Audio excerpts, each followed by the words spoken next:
Well, hello, and welcome back, everybody, to another episode of the Realm of Unknown. And I'm your host, Shane. And today we've got a rather interesting episode to discuss. It's definitely a bit different than what we're used to when it comes to episodes. And trying to keep that theme running for a little bit, especially during this month being our, month back from hiatus and everything. But before we get into it, I do want to have a quick little announcement for anyone who is unaware of the Patreon, which is Patreon/Realm of Unknown. There's a few more additional pieces of content that are being uploaded throughout this month, specifically a sort of tour footage that I found within one of my old hard drives, in which I am doing my first visit to Eastern State Penitentiary and the full out commentary of that whole visit. It's roughly about 30 to 40 minutes long, and I split it into two episodes. The first one is already up and live for you to view, and the second one will be uploaded later on this week. So be sure to go check that out if you are interested. I know it's kind of weird with everything being shut down. So it might be kind of neat to see, the inside of Eastern State, especially if you aren't able to actually physically be there. Okie doke. So for today's episode, we have what is known as the Havana syndrome. So if people are, following the news and everything, you probably are aware that this was in a recent article, I believe through Business Insider, and then eventually picked up through other sources of media. And it was sort of just an update due to more evidence and more studies being conducted for this phenomena.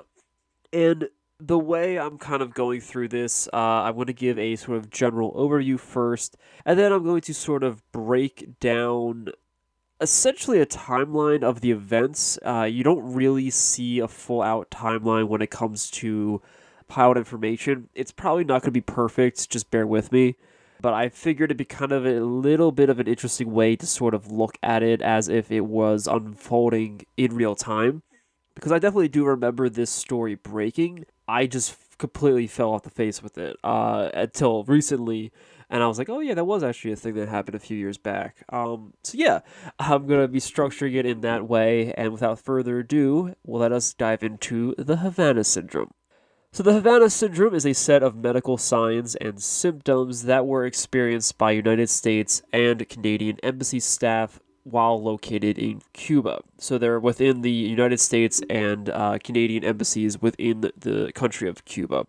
And this whole story broke on August of 2017 when the reports first surfaced of both diplomatic staff and personnel suffering a variety of strange health problems. Now, the reports themselves of the health issues date back into late 2016. However, the story itself didn't really pick up traction until much later into 2017. So the US government accused Cuba of essentially attacking the diplomats with this weird symptoms that they were experiencing, and they weren't very specific with it. And the U.S. reduced staff to these embassies to pretty much their bare minimum. They pulled out everyone that they could. They made sure that no one that was unneeded there could be there and therefore get sick, because again, a lot of random people were just having these random illnesses, and no one knew what was going on. In 2018, the U.S. diplomats in China also reported a very similar problem to those in Cuba, and I will report on that later in the episode once we get into 2018. It's a small snippet, but it's something to note. And even the CIA was getting involved because apparently operatives and agents from other countries were also negotiating with countries such as Russia in order to sort of figure this stuff out. Within this whole time frame, again from 2017 onwards till now, a lot of studies have also been conducted, both from the United States, from Canada, China, Cuba, Russia, everyone who's now getting involved, and a lot of articles and journals have also picked up on it.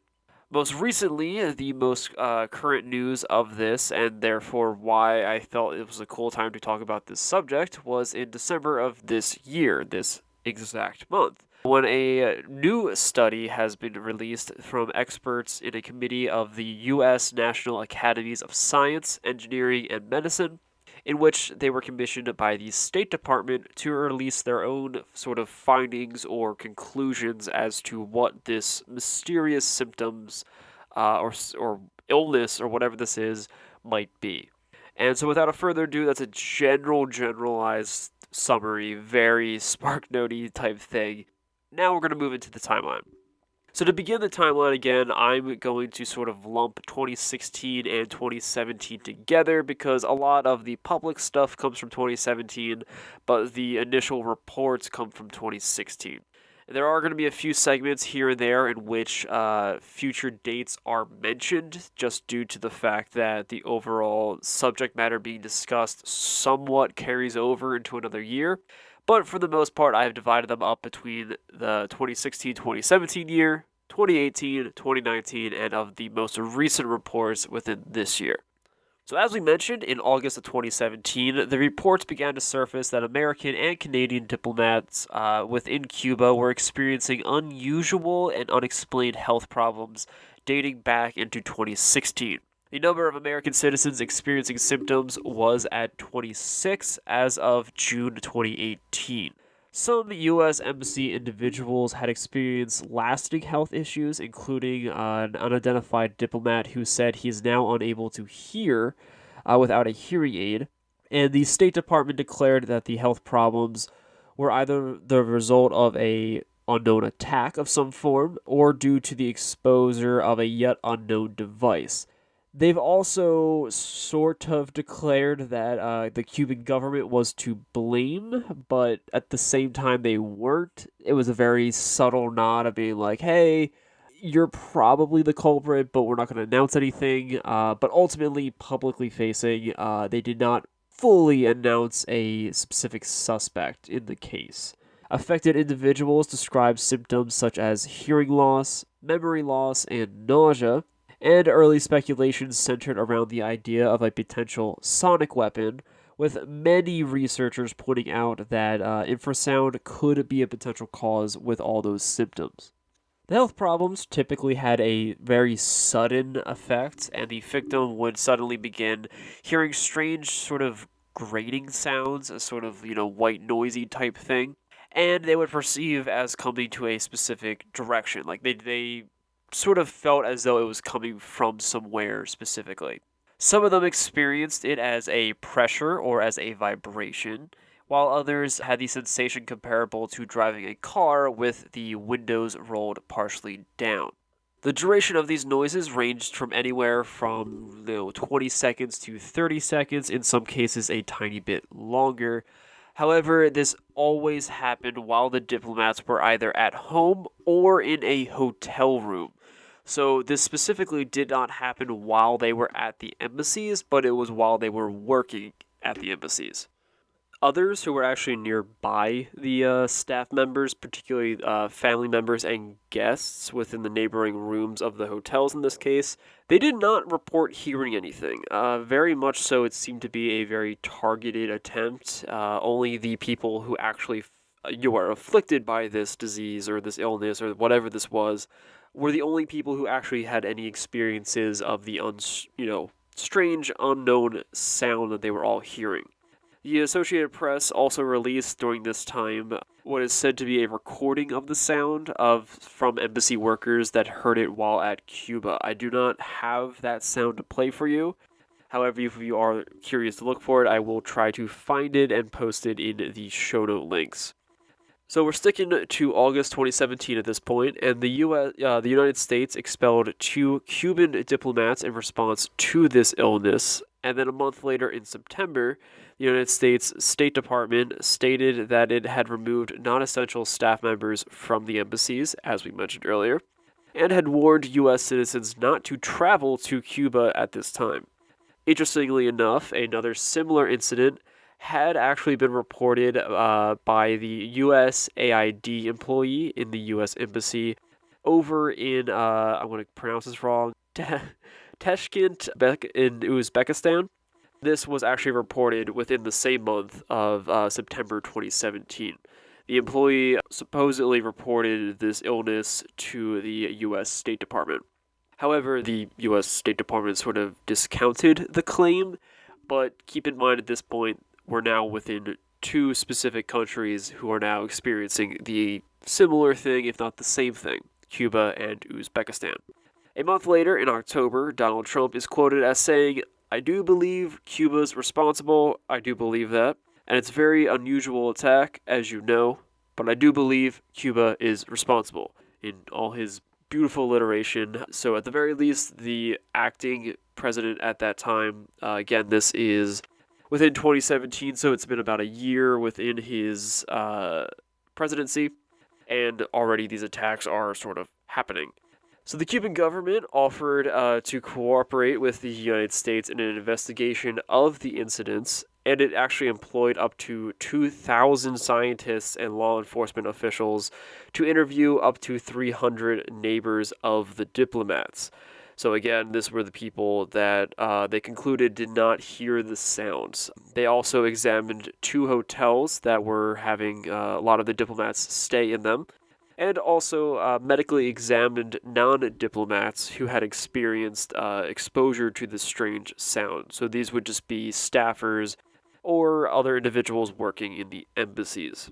NBC reported that Cuban officials stated that they had analyzed air and soil samples and considered a range of toxic chemicals as a potential culprit for the mysterious illness.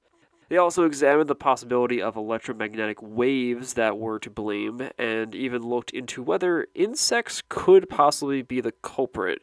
However, they didn't find anything too conclusive or anything that could actually link to the claimed symptoms. The FBI and Cuban authorities met to discuss the situation during this time period, and the Cubans stated that the U.S. neither agreed to share the diplomats' medical reports with Cuban authorities, nor allowed Cuban investigators access to the U.S. diplomat's house to conduct tests. So at this point in the game, it's very much the Cubans doing the investigations. We're really not getting involved too heavily when it comes to sort of figuring this out.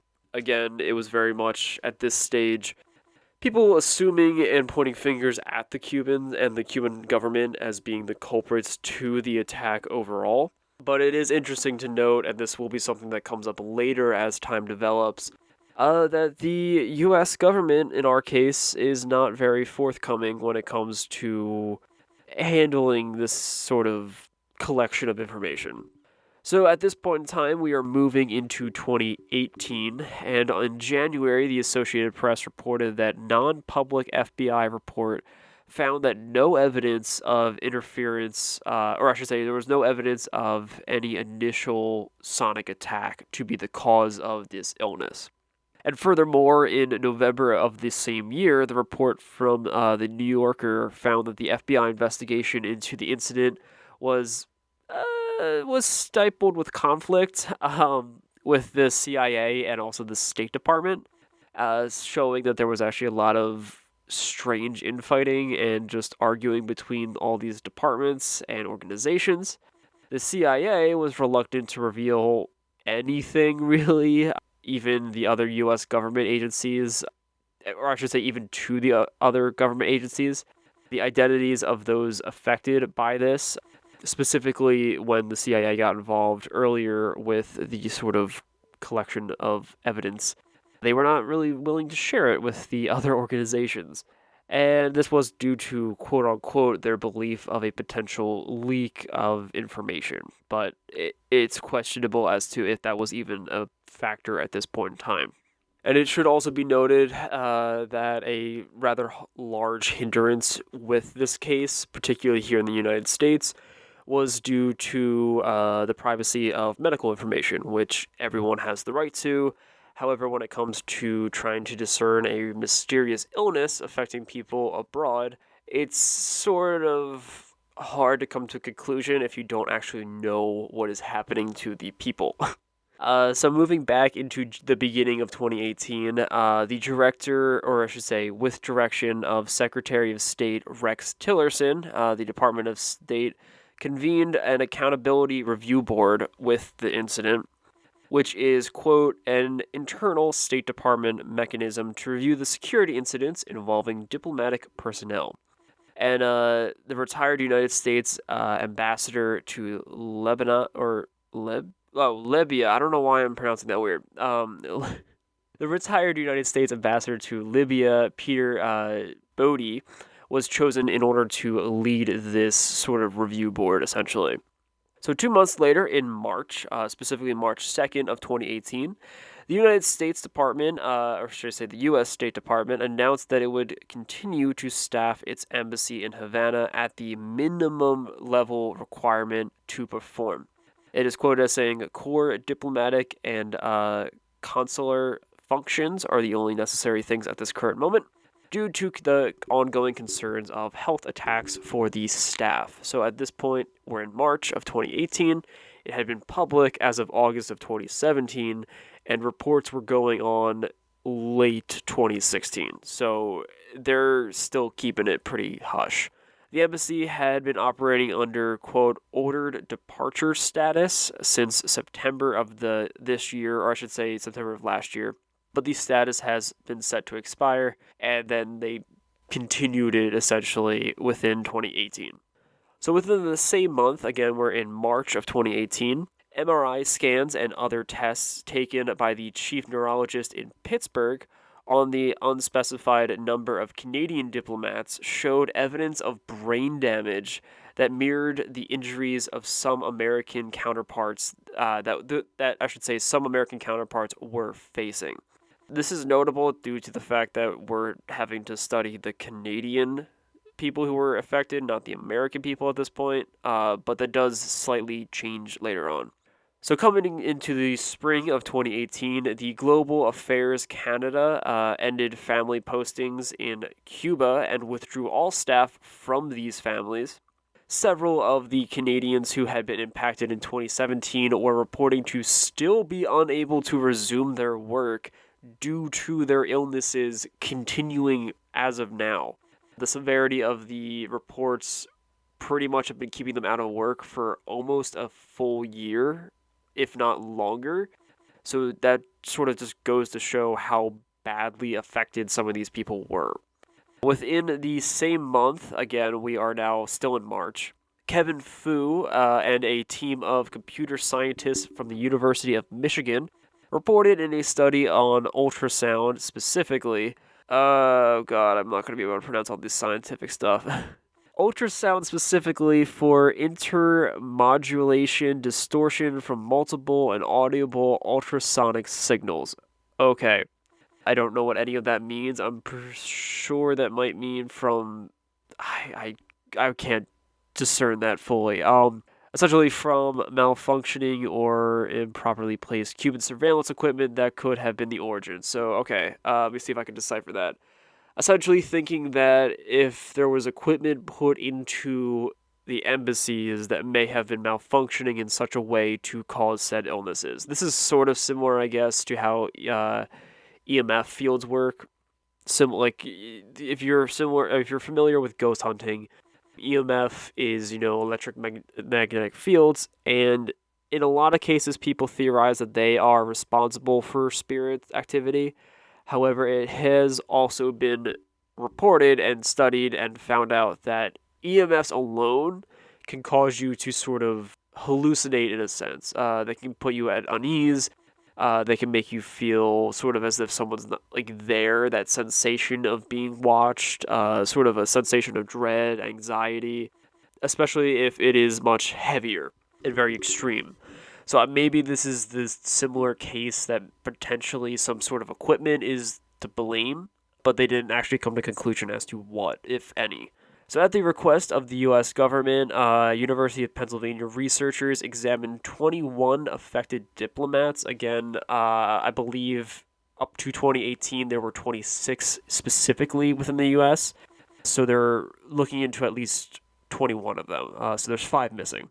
And a preliminary result of this research was published in the Journal of American Medical Associates, or JAMA, in March of 2018.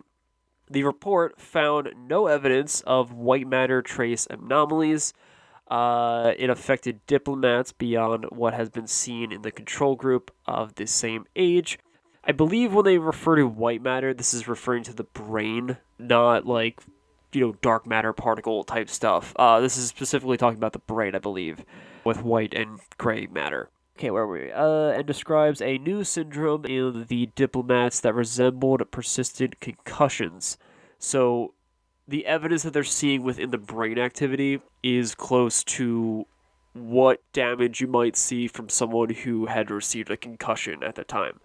So it's interesting to note, or I should say it's interesting to note that we're actually seeing physical accountability or research into what is actually causing this at this point now. Again, we're now in 2018. Seems a little long to eventually get to it.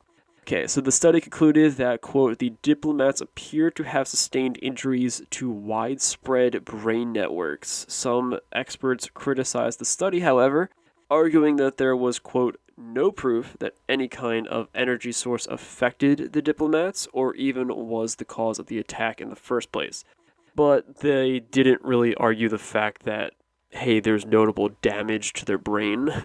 They're arguing that there was no evidence to say that someone purposely did this to them.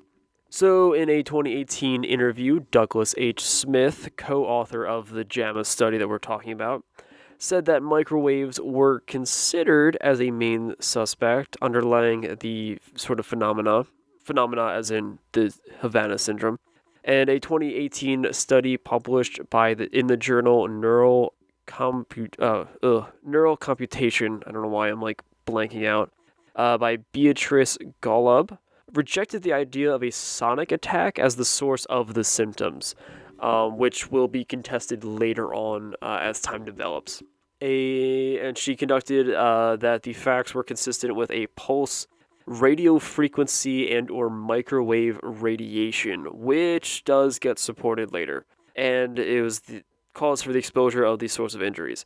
Golub wrote that, quote, 1, the nature of the sounds reported by the diplomats were consistent with sounds caused by pulse radio frequency / microwave radiation via the Frey effect. And 2, the signs and symptoms reported by the diplomats match symptoms of RFMW, the radio and microwaves, exposures such as problems sleeping, cognitive issues, vision impairment, balance, vertigo, and speech impairment, as well as additional sort of physical injuries such as headaches, sensations of pressure or vibrations, nosebleeds, and brain damage and or swelling.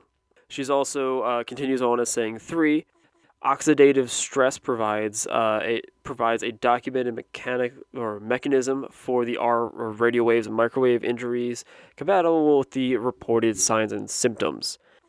And then furthermore goes to say that in the past, the U.S. Embassy in Moscow was subject to a radio wave attack. Neuroscientist Alan H. Frey, from whom the Frey effect is named, the one we mentioned earlier, considered the microwave theory as a viable conclusion for these symptoms. Some other scientists, including physician Peter Zimmerman and bioengineer Kenneth R. Foster, however, disagreed with this conclusion and considering the microwave hypothesis as implausible.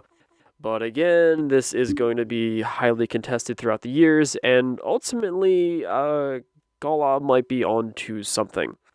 So a 2018 study published by the Journal of Neurocomputation identified the pulse. This is the same thing we just said. Okay, I don't know why I copied that twice. Similar, though, surprisingly enough, similar accusations, this is what we discussed earlier, reported by the diplomats in Cuba began popping up in U.S. diplomats in China. The first incident reported by an American diplomat in China was on April 2018 in the, and I'm going to pronounce this wrong, Guangzhou consulate. Apologize for any Chinese listeners out there who might know how to pronounce this better, which is the largest U.S. consulate within the country of China. The employee reported that he had experienced symptoms since late 2017, very similar to how the Cuban people reported in late 2016 and did not hear anything until 2017. So it's essentially the same case of a year gap, really. And several individuals were taken to the United States for medical examination after this original report in China. So at this point in time, as of April 2018, the more credible, I should say, reporting is coming from Cuban diplomats, as well as now Chinese diplomats. And in that one potential case that was dismissed, but we should take into consideration, the staffer in Uzbekistan. So, continuing on, answering questions from the House Foreign Affairs Committee on May 23rd of 2018, Secretary of State Mike Pompeo confirmed that the U.S. diplomatic staff in Guangzhou had reported symptoms very similar to and, quote, extremely consistent with those reported in Cuba. So this time they're actually taking it a bit more seriously. That's like, hey, we're now having people affected in multiple spots. And they're a bit more in the spotlight since it's been already public at this point. On June 6, 2018, the New York Times reported that at least 2 additional U.S. diplomats stationed in the Guangzhou consulate had been evacuated from China. So there's at least 3, maybe more individuals who are being affected at this point, and reported that, quote, it remains unclear whether the illness or the illnesses are the result of an attack at all. Other theories have concluded that the potential of toxins, listening devices that accidentally emitted harmful sounds, which we just discussed earlier with Dr. Fu, and even mass hysteria as a potential cause for these sort of outbreaks. In June of the same year, 2018, the State Department announced that a task force would be assembled to investigate the reports and expand their health warnings within mainland China specifically. This is all during more reports coming out of U.S. diplomats being affected in this consulate. And again, they're now experiencing similar brain injuries.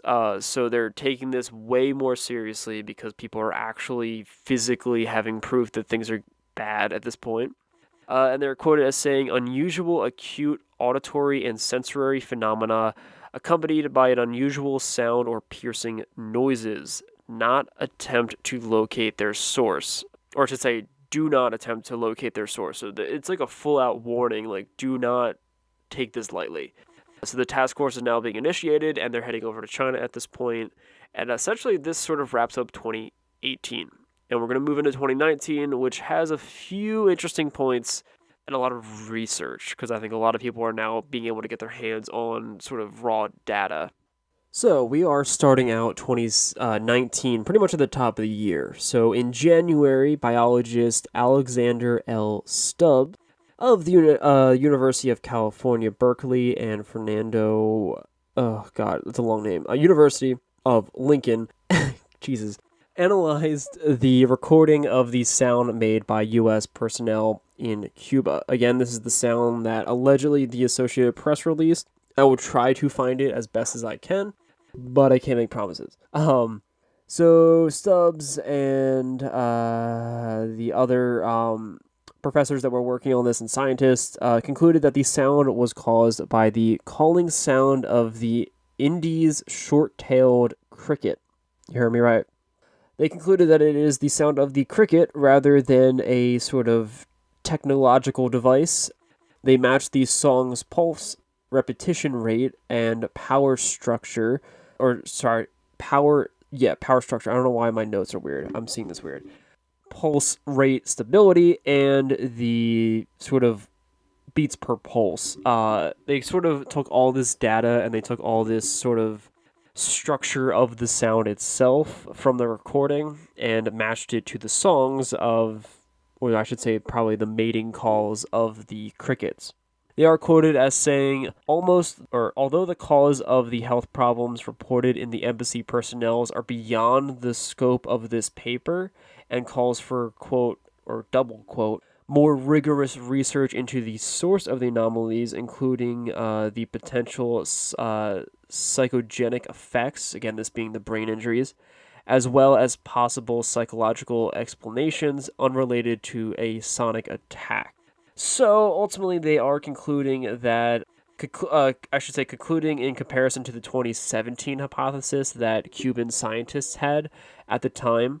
It's sort of building off of that. Scientists in Cuba possibly theorized that Jamaican field crickets could be cause of the sort of strange now recording specifically, and ultimately Stubbs and his team deduced that it was actually the cricket, not, I guess, the other cricket. It's very weird that that could be a potential culprit. However, again, this is specifically only for the recording that was sort of released out into the public. This is not by any means, and Stubbs' team even reiterated, like, hey, this probably would not cause the health issues, even if it did, like, itself would cause for more research. No one's really saying that the crickets were the end all be all of the health problems that people are having. However, it could be a potential culprit for these strange sounds that people may have been hearing from time to time, especially if it was at a louder vibration or amplified in some sense, or maybe even it was used in a device but was used with that sound. That's sort of where they came to when it comes to this particular bit of research. So, 1 month following these findings and a lot of the reports coming out of this new sort of wave of evidence that comes from the Havana syndrome, in February, there still remains no knowledge of the cause of the syndrome. Again, all of these new reports coming out pretty much just stem specifically around the audio recording, and no one's really able to deduce a sort of end-all cause of the Havana syndrome. And again, this is February of 2019. The earliest reports that we can find are in 2016. It's pretty much almost 3 years out at this point. And specifically, this is making it rather hard for the Royal Canadian Mounted Police to do their own investigation at this time, because they don't really have anything to work with. So the Canadian side of the investigations are kind of falling apart in some sense. But in the same year, the government of Canada announced that it would be reducing its embassy staff in Havana as a 14th Canadian diplomat reported symptoms of the Havana syndrome in late December of 2018. So at this point, people are still reporting new cases in Cuba specifically. Furthermore, within February, several Canadian diplomats sued the Canadian government, arguing that it had failed to protect them failed to protect them and promptly address the serious health concerns that they had. Government, however, has sought to dismiss the suit, arguing in November of the same year, so a little bit later on, that it was not negligent and it did not breach the duties of its employees. In court filings, the government acknowledged that several of the 14 plaintiffs in the suit suffered from concussion-like symptoms, but said that no definitive cause or medical diagnosis has been ascertained. So I don't really know what their argument was there, saying that, yeah, you guys are suing us because we didn't protect you properly. We say we didn't protect you properly, but we don't know the cause. I don't know. The suit ended up not really going anywhere, but it is notable that people are saying, like, hey, we're still suffering from this stuff, and no one's really doing anything. Continuing in November of 2019, a statement from the Global Affairs Canada said, quote, "We continue to investigate the potential causes of the unusual health symptoms," essentially publicly trying to calm the masses a little bit, as they try to, I guess, buy more time to do research. And more research would be done, as a study commissioned by, again, the Global Affairs Canada of 23 exposed Canadian diplomats, completed in May of 2019, found, quote, "clinical imaging and biochemical evidence consistent with a hypothesis that overexposure to," and I'm going to pronounce this wrong, oh god, chlorine esterase inhibitors, a class of neurotoxin particles, such as pythroids and organ organ oh god, organophosphates or OPs as the cause of the brain injuries that were noted in earlier studies and research. The embassies and other places in Cuba have been sprayed frequently for anti-Zika virus from the mosquitoes at that time, and the study concluded that this could possibly be a result of this. However, it can't deduce an actual reasoning. It's just sort of a potential, and it's an okay thing. It's very much questioned because at that time it makes sense. The Zika virus was sort of spreading around in that region at that time, so the more recent cases might make sense. 2016, however, it wasn't as heavily done, so it's a bit questionable if this is actually the culprit for the 3 or so years that people have been reporting new symptoms. The University of Pennsylvania team, which we discussed way earlier during the original 2018 research, is back as of July of 2019. The team had found that compared to the healthy control group that they were using, the diplomats who had reported injuries had experienced brain trauma. Again, this is something that was noted earlier in the research that people were having issues and injuries similar to that of concussions due to MRI scans that sort of highlighted this. However, in this case, advanced MRI scans were conducted and revealed that, quote, differences in whole brain white matter volume, regional gray and white matter volume, cerebral neurostructural integrity, and functional connectivity in the auditory and visuospectral subnetworks. That's the end of the quote. I don't know why they quote it like that. So they're noting that there's way more damage than actually sort of found originally. And these advanced MRIs are sort of bringing that to light. And again, this is in comparison to a control group of individuals who did not experience this at all. However, this study did not find any differences in executive functions, so overall sort of bodily issues. The study concluded that the U.S. government personnel who had been physically injured in a way consistent with symptoms that they described, but exposed no conclusion to the cause or source of the injuries. So ultimately, they didn't find a cause, but they did pretty much definitively say, like, yes, this is what happened to you. We believe you 100%. Like, you're not lying. Your brain is messed up right now. Like, we have the proof now 100%. Your brain has been messed up. We just don't know how or why or by whom, if by whom at anyone. The New York Times reported, sort of off of this study, outside experts were divided on the study's conclusions. Some saw important new evidence, while others say it is merely a first step towards an explanation, and difficult to interpret given the small number of patients. So even now, this new evidence at this point is being highly debated. Again, this is sort of mid to late 2019. It's getting there. I think more people are sort of honing in and coming to sort of set groups of conclusions. There are still many outliers of individuals who say, yeah, none of this happened. This is all made up. And you'll see a bit of that soon. However, I think most scientists and most experts have at least come to the conclusion that yes, people were affected by something. What that something is, whether it be a physical attack by a radio wave or a microwave weapon, or some animal sounds that sort of went haywire, or maybe just some weird illness, we don't know yet. And that kind of wraps up 2019 at this point as we move into 2020. So 2020 is a year. The New York Times reported in October, this takes a long while before this story really picks up again during this year. So 2020 has been a bit of a year, and the New York Times reported in October of this year, again, this year it took a very long time before anyone really picked up on the story again. I think just mainly due to how sort of chaotic this year has been when it comes to the news cycles and everything.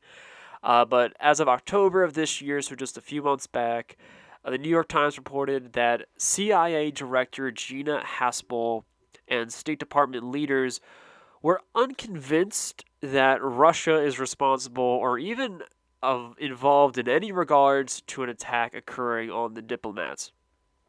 However, many believe that there is a high level and deliberate cover up that's being done by the Trump led State Department after the U.S. Office of Special Counsel's investigation, quote, found a substantial likelihood of no wrongdoing. Or, I'm sorry, oh god, these sentences are all blurred together. People believe that there's a cover up due to the Department of the U.S. Office of Special Counsel finding, quote, substantial likelihood of wrongdoing. So, or, yeah, it's just weird. Like, it's very weird. So, the CIA director and the State Department leaders, who again are being, I guess, manned by the Trump administration at this point. Again, this is in October. I don't know the specifics because things are just weird right now. They believe that there's like, hey, nothing weird happened, nothing shady happened with stuff. Even though a lot of people think that the two potential culprits, if an attack were to have taken place, were likely China and or Russia, due to their capabilities and the potential that they would want to attack us. Those two culprits, these people just aren't even considering the possibility that Russia could ever be involved with this, even though the U.S. Office of Special Counsels did find that, hey, more likely than not, someone did something wrong. Like, this was purposeful in some way. And that sort of threw a wrench into certain things, and a lot of people are now considering the possibility that things are kind of being ignored to some degree and covered up, which I mentioned earlier to hold on to because, again, there was at least one person reporting out of Uzbekistan who the State Department again said, no, you're fine, or just ignored the report altogether. Again, the CIA, the State Department, they were not sharing evidence with the FBI and other organizations. They were not sort of disclosing the information that they were providing or conducting during the 2017-2018 timeframe. So it's very rocky when it comes to how the U.S. is currently handling it, but we'll see how it develops. As we mentioned very early on, and what sort of spurred this whole discussion, this whole episode, all the research, was as of this month, I believe it was like the 3rd or the 4th of December of 2020, a 19-person committee of medical scientific experts convened by the National Academy of Scientists, Engineering, and Medicine as at the request of the State Department, published a consensus study report and ensemblement of illness in U.S. government employees and their families at overseas embassies, based off the review of incidents and injuries. Oh my God, that's a very long title for their study and their report, but that's what it is. The report concluded that, quote, overall directed pulse RF, as we mentioned, radio frequency energy, especially in those with the distinct early manifestations, appears to be the most plausible mechanism in explaining these cases among those who have been committed. So, and I should specify specifically when they say for those committed, they're not saying everyone affected, they're specifically mentioning the people that they did in their study. I believe similar to how the other ones were, they only did like 21 people, but of those people, they've all come to the conclusion that their injuries are most likely the cause of a radio frequency of some sort. So, okay. And to continue that on, the 2020 National Academy studies found that it was unlikely that acute high-level exposure to OPs, which we mentioned earlier, and or thyroid exposures or thyroid contributes to the illnesses that were seen in those within the study. This is due to the lack of evidence of exposure of these pesticides or particles, as well as the little consistency of any potential exposure. So again, this is during the whole Zika virus thing, the potential that, hey, maybe the pesticides and the sprays that were being used may be the cause of why people are getting sick. However, now this new study is saying, like, hey, it's not. Like, we're not seeing that at all. We're not seeing any evidence of this really happening. This level of high level exposure is just not what is happening here. The 2020 National Academy study found it, again, highly unlikely that an infectious disease such as the Zika virus, which again was a sort of an epidemic at the time frame of this happening, could cause these illnesses. So not only now being the pesticides are being thrown out as a potential for these illnesses, but the virus that the pesticides are for is being thrown out as well. Like, people are just like crossing things off the chalkboard left and right. So the 2020 National Academy studies, although proposing that a targeted microwave attack is the most likely culprit with their studies, which we just mentioned, it also reiterates, which earlier studies also did do as well, that it is far from a conclusive piece of evidence. They don't know. This is them saying, hey, out of all of the possibilities that we've looked into medical, we've looked into psychological, we've looked into, maybe something happening with the environment, that sort of stuff, like all these possible conclusions that they've come up with. This is them saying that targeted radio wave or microwave frequencies are conclusively the most likely culprit for these injuries. They're not saying that it is the culprit or that this does explain everything. They're saying that statistically speaking, this is the most likely outcome of what is going on. And sort of, again, to branch off of this and wrap things up a little bit, some brief theories as to the culprits of this, specifically now that we've come to the conclusion that more likely than not, in some way or another, radio waves and microwaves were involved. So a lot of these theories stem around that. Okay, so several U.S. State Department employees who consider themselves victims, and some senior CIA Russian analysts, as well as some outside scientists, believe that Russia is the most likely culprit. So, that's notable because, like I said earlier, the CIA director and heads of the State Department were saying that, hey, Russia's not involved. Russia's not here. They didn't do anything. Nothing's wrong. However, people in the department, people within the agency, those who are affected personally, are saying otherwise. They think that Russia is most likely the cause of all of this going on. Russia has been accused by the U.S. State Department for using directed microwaves in the past, as we mentioned before. During the Cold War, the U.S. accused Russia of directing a microwave signal at the U.S. Embassy in Moscow.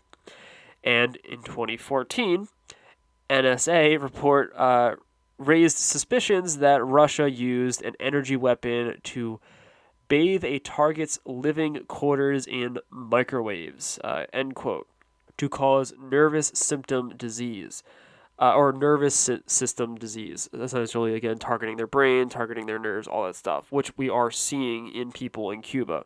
The purported targets of the 2016 to 2018 events and attacks include undercover CIA agents who were working on ways to counter Russia covert operations, which we mentioned earlier, way earlier, that people in Russia and in that area, potentially the Uzbekistan guy too, were also being affected.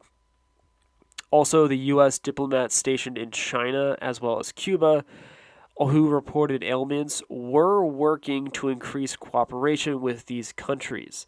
So some believe that, some CIA analysts suspect that Russia was trying to disrupt this activity, that they did not want us to have a firmer diplomatic relation to Cuba as well as China and sort of slip their relation from Russia away from them.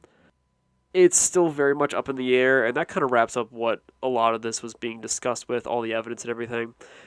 It's very much up in the air as to who is actually the culprit. Again, more likely than not, it is Russia. However, a lot of people also theorize that potentially China might be involved. There's some very, very vague ideas that maybe Iran is as well, but that's like so lowballed. Like that no one ever talks about it. There was like one mention. Like it's very much likely either China or Russia. More heavily into the Russia side of things. However, our government heads don't seem to agree with that. However, the people affected, the people who work underneath them, think so. So it's very odd. I don't really have a conclusive sort of theory as to what's going on. I think it is probably more likely that it was some sort of weird frequency thing, whether or not it was an attack or just some strange phenomenon that happens in nature. I don't know, but it is interesting, and I thought it was interesting to talk about, especially now that there's more recent news of the discovery out there. I would definitely like to stay on top of this, so if there's any new evidence that comes out, I will try to put it in the show note links. But if you want to definitely have the new evidence that comes out, be sure to check out the Patreon because I'm going to be posting a lot of behind the scenes and sort of episode follow up information. As of recently, I've been doing that. But if new evidence stuff pops up, I don't really do follow up episodes. So anything that might pop up in relation to this episode or relation to this story will be posted over on Patreon for you guys to find. A lot of them will be free for you to look at. If I do a discussion, I will probably hold it behind one of the tier lists, which is $1, $3, and $5. But you pretty much get a lot of stuff when it comes to that bonus episodes, polls, behind the scenes content, as well as little mini series stuff that I'm working on. So definitely check that out if you are interested. I hope you guys did enjoy this episode. And if you want to sort of give any feedback or anything, leaving a review over on iTunes and Spotify or wherever you listen to podcasts would be very appreciated. And if you want to sort of be a part of the discussion or voice your opinion or voice some interest in a different topic, check me out over on Twitter, Instagram, or my email at realmofunknown. Specifically, the email is realmofunknown@gmail.com. But I'm Realm of Unknown pretty much everywhere on all platforms. So be sure to check that out. I hope you guys did enjoy this episode, and hopefully you found it interesting as to sort of a modern day mystery of sorts. Hopefully we come to a conclusion as to what's going on, but we'll see where that goes from there. But until then, I hope you guys enjoyed, and I hope to see you guys next episode, and remember to stay spooky.